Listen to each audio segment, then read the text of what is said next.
So welcome to the Global Discussion, discussions with creatives, leaders and thinkers. Today, I'm joined by Gihan Hyde. You're very welcome to the podcast, Gihan. Let's begin by asking you to introduce yourself to our international audience today. So over to you. Hi, Simon. Thank you so much for having me. And hi, everyone who's listening. My name is Gihan Hyde, as Simon said, and I am the founder and CEO of Communique. We are a challenger ESG advisory, strategy and communication advisory firm. We're based in the UK, and we are 2 years old at the moment. But what we mainly do is we help startups, scale-ups, and large organizations on how to start their sustainability journey, how to integrate it within their business model, how to communicate it effectively internally and externally, but most importantly, how to make sure and audit it in a way that does make sense and that the KPIs are reasonable KPIs and clear KPIs. So that's regarding Communique. Regarding myself, I am originally from Sudan. My background is marketing, but I got bored with it, so I decided to reskill myself. I became a PR practitioner, an advertising executive, and then finally I found my true passion, which is internal communications. I am LinkedIn top voice for ESG in Europe. I'm the CEO of the year, according to CEO magazine, due to the charitable work that I do. And I'm also one of the 40 over 40 most influential and successful communicators in the world. Wow, that's an awful lot there. And I was going to, if you didn't mention them, I was going to mention them because first of all, being one of the top ESG voices on LinkedIn is no mean feat. I know you're very much recognized for the work that you do there. And you're also, as you mentioned, recognized as a CEO of the year. I think that was just recently in last year, yes. Which is really great. And to be one of the top 40 over 40, I think is the way they put it, don't they? I think is really, really good as well. And so thank you for sharing all that. I've got a couple of questions, if I can, just about what you're doing now with your company, because you say it's a couple of years old, you're working with some companies. When it comes to ESG type activity, Gihan, what do you think are some of the biggest challenges that you see when you start to engage with companies and individuals? What are some of the big challenges that you're finding? To begin with, for those of you who do not understand what ESG or know what ESG stands for, ESG stands for environmental, social, and governance. And it's a term that is widely used by investors. Your Jane Smith in the street will not know ESG as per se. She will know it as sustainability. The challenges we're facing, and I'm seeing a lot, and this is why clients are coming to us flooding at the moment, is two. From an organizational point of view, organizations are now forced to record and to report on their sustainability efforts, but they were not given clear guidance of what they should be reporting, how they should be reporting, and what initiatives are best suited for their purpose and their brand story. The second challenge that I'm seeing and I'm facing every day is my fellow communication professionals, whether CMOs, whether chief communications officer, whether you are an internal communication director or a PR practitioner. There is a lack of upskilling and lack of knowledge in that space. They are not yet really understanding the urgency of the need to be upskilled in this field. So they're overwhelmed.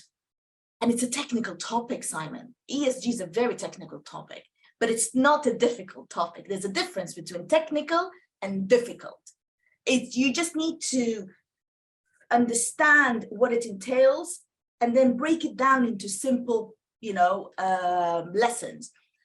So these are the two challenges. Number one, how to embed it within an organization. Number two, lack of skill sets within our professions. Yeah, and you started off by saying something really important, because I'm very familiar with the term ESG, whereas a lot of people may just think about sustainability or being a bit more green in terms of their agenda. But in the commercial world, particularly in businesses, the ESG agenda has rapidly got to the boardroom table. It's such an important strategy, and rightly so. But what I see anecdotally, and you tell me if I'm wrong here, but from the organizations that I speak to, a lot of them are really, really struggling with not just measuring things, but figuring out what to measure, or how to even work out where they're at when it comes to their own sustainability metrics. A lot of them are completely in the dark. Now, is that a skill set thing? Is it because it's new? Are they getting better at it? Because the companies that I'm talking about, some of the biggest companies in the world, are really struggling with this at the moment. Yes, they are. The first reason they're struggling is the lack of standardization. If you look at Europe versus US versus Asia versus Middle East, for example, the way that the regulators are asking you to report on ESG is different. Why? Because the infrastructures within these governments are different. So for example, in the Middle East, our clients are now being asked to report on their ESG, their financial services, they're all banks at the moment. They, however, the regulators are not giving them clear direction on what they should be reporting on. But what they have been given is a small remit to play with. So for example, carbon calculations is the first thing that they came up with. But they don't actually have an infrastructure to get renewable energy in place. So if you want to calculate your scope 1, which is your electricity in your building, for example, the only thing you can do in the Middle East at the moment is to offset it, because you don't have a grid that supports renewable energy. So this is one of the reasons why they are struggling. It's the lack of standardization, lack of infrastructures to support the data sets that you need to apply for, measure. And the third, but not and actually one of also the most important thing, is the lack of skill sets. Where do you get someone to help you calculate your carbon? Who do you trust? Who understands your sphere? Who understands your industry? Because carbon calculations differ from one industry to another, from one sector to another. So it's very difficult for you to determine who are your strategic partners to help you do this. Yeah, thanks, Gihan, because at the time of recording this, I was reading only a couple of weeks ago that the UK recently announced, for example, that they're going to change the way that this is measured. They're looking at new standards, putting out new metrics, how businesses have to report on that. Mm-hmm. And of course, the UK has been through Brexit, and is no longer part of the EU when it comes to trade and commerce. So they've gone out on their own, and so again you have this, maybe they'll work together closely for obvious reasons, but you have a disconnect even between countries in the European Union, and then you think about the Middle East, or you think about the Americas, and it becomes very, very complex for businesses that are working internationally to measure that, because you're not measuring the same things in each geography, are you? And that's very, very challenging for a global brand or a global organization. It's extremely challenging, but transparency is key. And that's what I always advise my clients. Yes, it's challenging. Yes, you're trying to work through it. But if you're honest in your reporting to say, we're not getting it right yet, okay, but we are trying our best, you will be forgiven for that. The problem we're having at the moment is people don't have the confidence yet to do so or to say so. Yeah. And instead, So this is what we call greenwashing. This is where you're claiming something that you're doing regarding saving people and planet, but it's not really accurate or it's not really true. So that's greenwashing. But then now we're seeing a new phenomenon coming in, which is green hushing, which is, in my opinion, it's worse than greenwashing, because I see some of my clients doing wonderful work, amazing work, cutting edge. And I'm talking cutting edge technology in how to save our people and our planet, but they don't want to talk about it because they're too afraid to be scrutinized and to be attacked by their customers or the regulators or the shareholders. And this is where we come in. We provide them with a competitive advantage whereby we provide them with a competition analysis of what their competitors are doing. How are they doing so? What are they saying? And then we're arming them with all the right statements to say, we're doing great. We're not perfect, but we're working on it. And this is in this very simple way. Yeah, and it's funny. I think a lot of people have probably heard of the term greenwashing, where organizations have, sort of smoke and mirrors and, making it sound as though they're really making a positive impact when actually they're not. But green hushing is actually a term I'm not that familiar with, where you're saying, some companies are doing really great things, but it doesn't quite fit into what regulators or countries or governments are looking at. So they're kind of keeping it a secret. Is that what you're saying? No, what I'm saying is they don't have the data, they think that they don't have the accurate data to support their claims. So rather than talking about what they're doing, they're not. Okay, thanks for explaining that. So that and hence green hushing. Yeah. Yes. But what they don't realize is that by you not talking about the work you're doing as an organization and how you're saving your people and the planet, you're alienating not only your customers, because so far, for example, in the UK, 1 in 3 customers have now said they will only buy sustainable products, okay? But you're also alienating your talent pool, because the talent will only join you if you have a purpose, if you're playing your role in saving our planet. If you're not talking about that, you're alienating them. And by the way, 84% of the global talent said they will not be working for you if you do not showcase how you are saving the people on the planet. That's a very interesting point that you raise, because when it comes to talent attraction and getting people to come and work for an organization, the workforce coming through and the people that are looking at the jobs and the companies today, they really want to make sure that the companies are acting in the right way, that they have these ESG strategies and activities in place. And it is, in the same way I was mentioning earlier, that it's become it's a boardroom topic now. It's a key topic for all the people running and managing a business. But from talent attraction, the people coming into a business, it's getting much harder to hire anybody if you don't have this in place, isn't it? It's a full circle topic. It is. Yeah. No, absolutely it is. And speaking about boardrooms, don't overestimate how much the board actually understands the topic either. We have been helping 3 banks at the moment by speaking to the board members and explaining to them what ESG is, even though they already have ESG in place, by the way. Even though these 3 banks are already reporting on ESG, the board members don't have the right knowledge or the right skill set needed to really push that agenda. So this is where the role of a board member comes in, because a board member is the sponsor for the E, the S, and the G. So ideally in your board, you have to have 3 sponsors who are pushing the agenda for these 3 letters. If that person doesn't understand what they are, it will not be instilled within the corporate culture. And the data is not lying. And 90% of the board members who were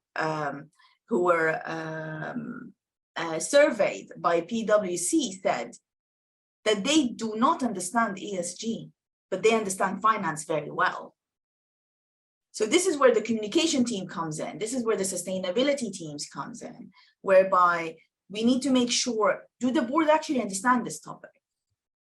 How did the strategy come to life? Why were the initiatives chosen? And if we do understand all of that, i.e. the context of ESG, we will be able to communicate it in a way that would cement the brand reputation, the brand image, but also the brand loyalty as well. Well, thanks for sharing that, because that's a really important point too. It sounds like that there's an awful lot of work to be done here, Gihan. So I'm sure you're inundated with businesses that are looking for help in this area. When it comes to your own understanding and learning, how do you take on board information yourself? Because this is an evolving topic for a start. Are you finding you're having to trawl the web for information? Are you reading documents and white papers that government issue? And I also want to jump in with maybe a slightly different question, which is about reading books in general, and what kind of books do you read, whether for business or for pleasure? I'd love to find out. So how do you take on information? How do you learn? I am not good at reading information, if that makes sense. My brain is going to explode very soon with the amount of information that I'm absorbing every day.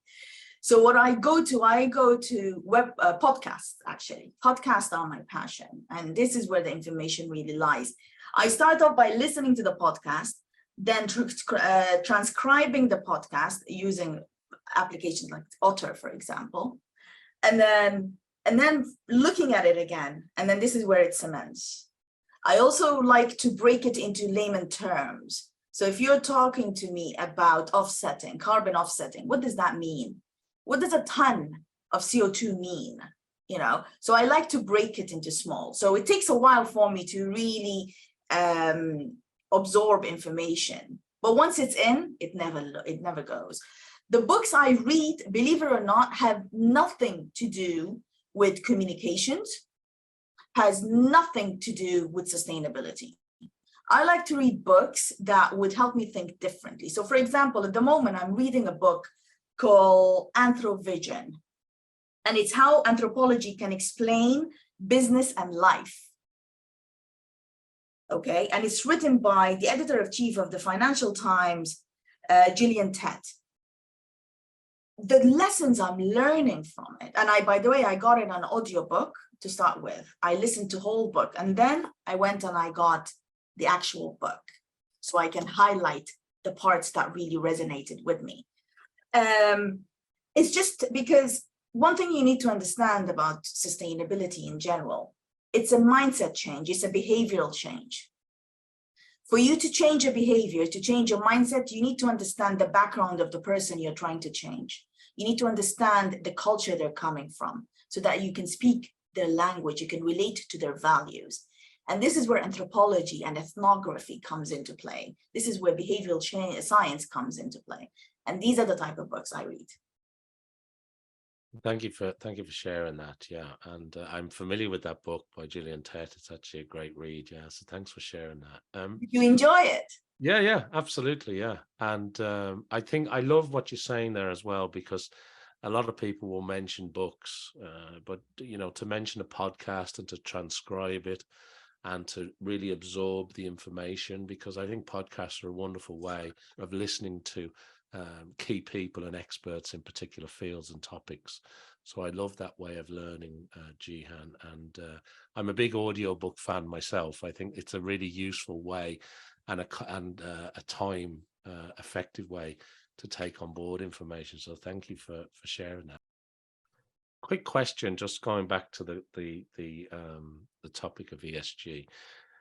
You hear an awful lot of debate about buying carbon credits versus actually doing things to improve your sustainability. Do you have a quick view on that from a carbon credit perspective? Because there are businesses that seem to have just been set up to sell carbon credits.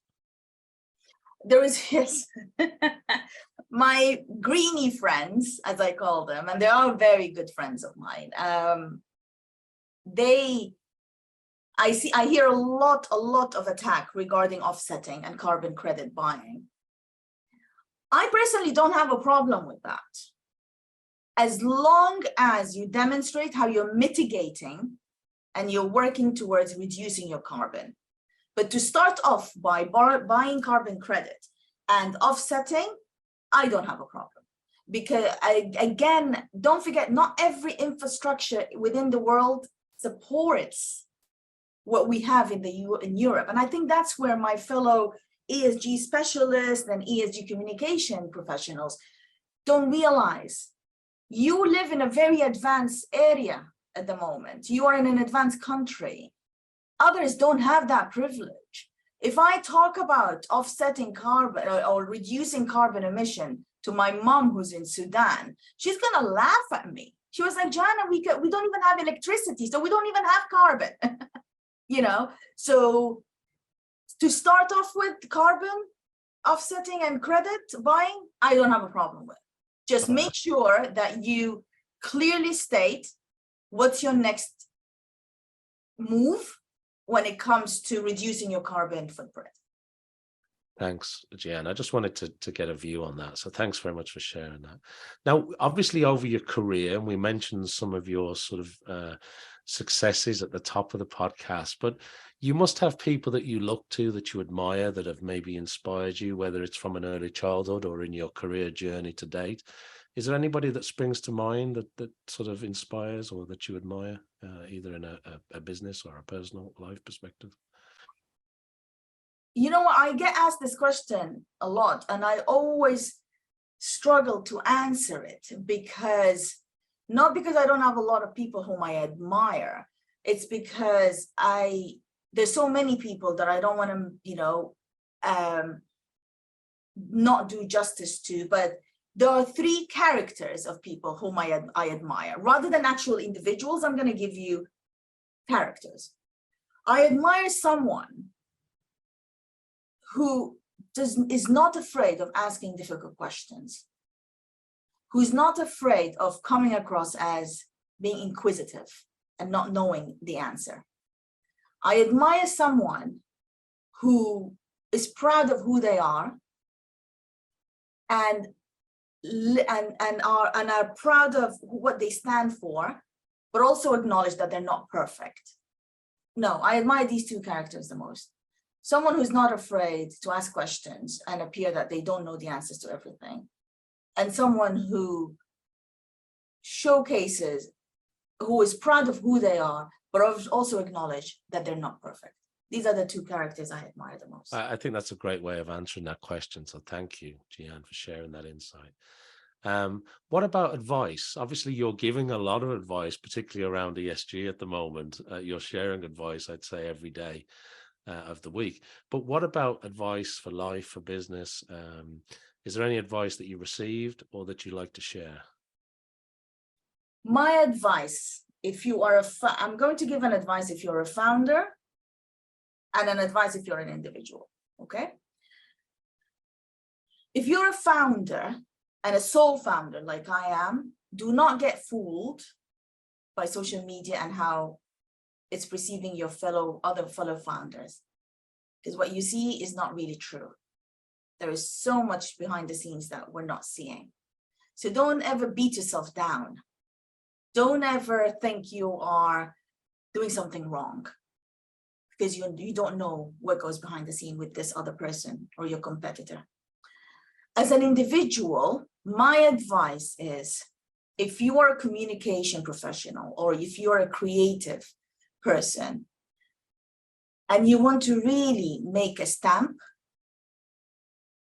look left when everyone is looking right.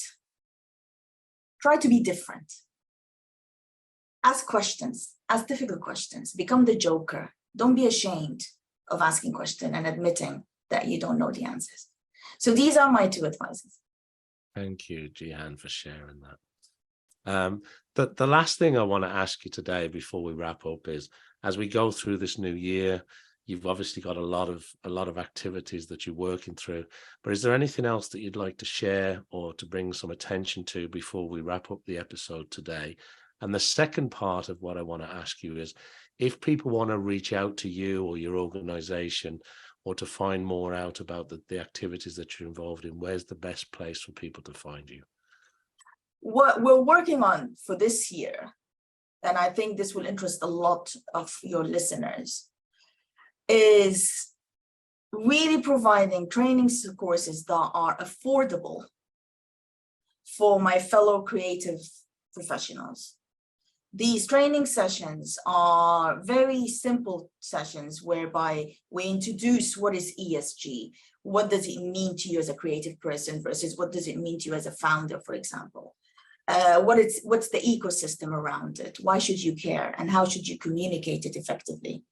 So this is our focus this year, is the training aspect of ESG. The second focus we have is ESG business model, ESG strategy auditing, communication strategy auditing. We are seeing a lot of traction and a lot of people coming to us saying, we already have a strategy in place, a communication strategy in place, a creative strategy in place, but we don't know if it actually landed effectively. Can you come and help us to audit it and audit its effectiveness? So these are the two focus areas that we are going to be growing for this year. How would you get in touch with me? I am always on LinkedIn. Please find me under Gihan Hyde. If you want to read our reports and our insights and our news, the best place will be our website. It is www.communique.global, and I'm sure it will be in the show notes anyways. Yeah, absolutely. We'll include a link to that. Well, listen, thanks for sharing some great insights, some great wisdom. And for anybody who is looking to reach out, obviously the website or LinkedIn would be a great place to start. That brings me nicely to the end of this episode today, although I think I could talk to Gihan for a long time about this topic.